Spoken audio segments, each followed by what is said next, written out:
ایک صحابی حضرت سعید بن عامر ہیں، حضرت عمر فاروق رضی اللہ تعالیٰ عنہ نے حضرت سعید بن عامر رضی اللہ تعالیٰ عنہ کو گورنر بنانا چاہتا حمص کا. انہوں نے کہا میں نہیں بنتا. فرمایا مجھے تم لوگوں نے بنا دیا ہے، خود گورنریاں بھی قبول نہیں کرتے. چلے گئے حضرت سعید بن عامر، گورنر بن گئے، صوبے کے گورنر.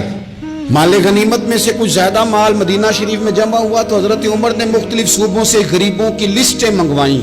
حضرت سعید بن عامر کے صوبے کے کچھ خاص لوگوں کو آپ نے لکھا کہ تمہارے صوبے میں جو غریب ہیں ان کی لسٹیں بھیج دو. تو جب لسٹ آئی تو اس میں پہلا نام حضرت سعید بن عامر کا بھی تھا. کہا ہمارے گورنر کے پاس پہننے کو کپڑا کوئی نہیں، کھانے کو روٹی کوئی نہیں. حضرت عمر بیٹھ کے رو پڑے. فرمایا تمہارا گورنر بھی مسکین ہے. اشرفیوں کی ایک تھیلی بھر کے حضرت عمر نے بھیجی. حضرت سعید بن عامر کے پاس جب گئی تو کہنے لگے انا للہ و انا الیہ راجعون. آپ کی اہلیہ کہنے لگی خیریت ہے؟ کہیں امیر المومنین حضرت عمر کا وصال تو نہیں ہو گیا؟ فرمانے لگے نہیں. تو فرمانے لگی کوئی آفت تو نہیں آ گئی؟ کہا نہیں. انا للہ کیوں پڑھا؟ ولی مانس دیکھنا میرے پاس دنیا آ گئی ہے، میں نے تو جان چھڑائی تھی اس سے، یہ میرے پیچھے بھاگتی ہے. حضرت سعید بن عامر نے سارا مال وہیں اللہ کے حضور خیرات کر دیا.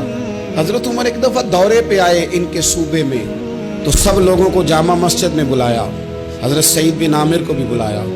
ابن الجوزی لکھتے ہیں کہ حضرت عمر نے فرمایا لوگوں تمہیں اپنے گورنر سے کوئی شکایت تو نہیں؟ تو لوگوں نے کہا 4 شکایتیں. ایک تو ہمارے گورنر صاحب جب شروع میں آئے تھے تو فجر کی نماز کے بعد ہی آ کے لوگوں کے بیچ بیٹھ جاتے تھے. اب اشراق چاشت کے وقت آتے ہیں، سورج پورا طلوع ہو جاتا ہے تو حضرت سعید بن عامر رضی اللہ عنہ آتے ہیں. اور دوسری شکایت یہ ہے کہ صرف دن میں ملتے ہیں، رات کو ملتے ہی نہیں. اور تیسری شکایت یہ ہے کہ ہفتے میں ایک پورا دن ہوتا ہے ملاقات ہی نہیں کرتے. اور چوتھی شکایت یہ ہے کہ کبھی کبھی بیٹھے بیٹھے رونے لگتے اور بے ہوش ہی ہو جاتے ہیں. آپ نے ایسا شخص گورنر بنا دیا جو دیوانہ ہے. حضرت عمر نے بلا لیا، قریب بیٹھے تھے، کہا دے سوالوں کے جواب. گردن جھکی ہوئی ہے. عرض کرنے لگے امیر المومنین میں نے تو پہلے ہی کہا تھا میں گورنری کے قابل نہیں، میرے والا کام نہیں. فرمایا اب تو منصب تمہارے پاس ہے، تمہیں جواب تو دینا ہے. حضرت سعید بن عامر کہنے لگے حضور 4 میرے ساتھ مسئلے ہیں. فرمایا کون سے؟ حضرت سعید بن عامر کہنے لگے آپ سوال دہرائیں میں جواب دیتا ہوں. آپ نے فرمایا سعید لوگ کہتے ہیں پہلے تو سویرے آ جاتا تھا، اب تو اشراق چاشت کے وقت آتا ہے. گردن جھکائی، سناٹا چھا گیا محفل پہ. تھوڑی دیر کے بعد سر اٹھایا تو داڑھی پہ آنسو گر رہے تھے. فرمانے لگے حضور میرے گھر میں خادم کوئی نہیں، بیوی بیمار ہو گئی ہے. میں نہ سویرے اٹھتا ہوں، آٹا گوندتا ہوں، روٹیاں پکاتا ہوں، گھر میں جھاڑو دیتا ہوں، باہر آنے میں دیر ہو جاتی. پہلے جواب پر ہی لوگ رونے لگے، آنسو نکلنے لگے. حضرت عمر رضی اللہ تعالیٰ عنہ بھی روئے. پھر فرمایا کہ سعید تو دن کو ملتا ہے تو رات کو کیوں نہیں ملتا؟ اپنی داڑھی پکڑ لی.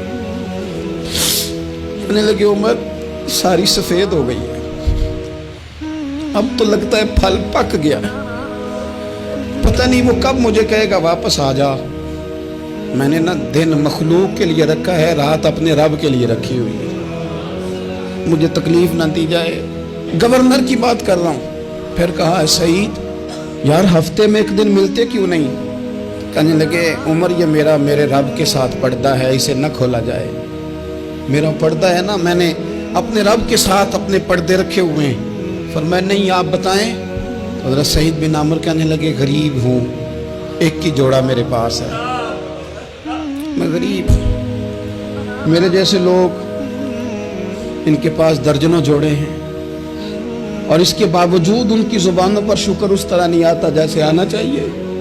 میں نے کہا نا کہ میری اجرت میری محنت سے زیادہ کیوں ہے؟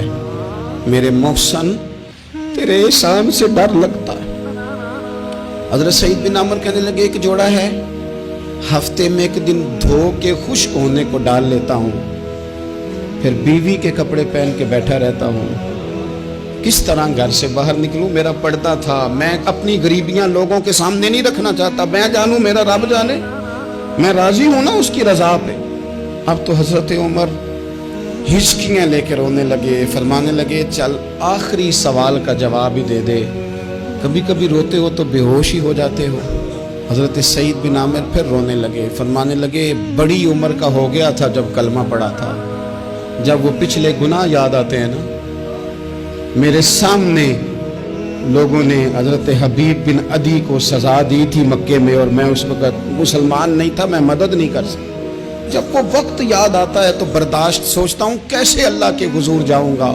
دوستو دعا کرنا، یہ وطن جو داتا صاحب کا ہے، جو بابا فرید کا ہے، جو غریبوں کا ہے، کمزوروں کا ہے، مزدوروں کا ہے، اللہ اس ملک کو بھی کوئی ایسا شخص عطا فرما دے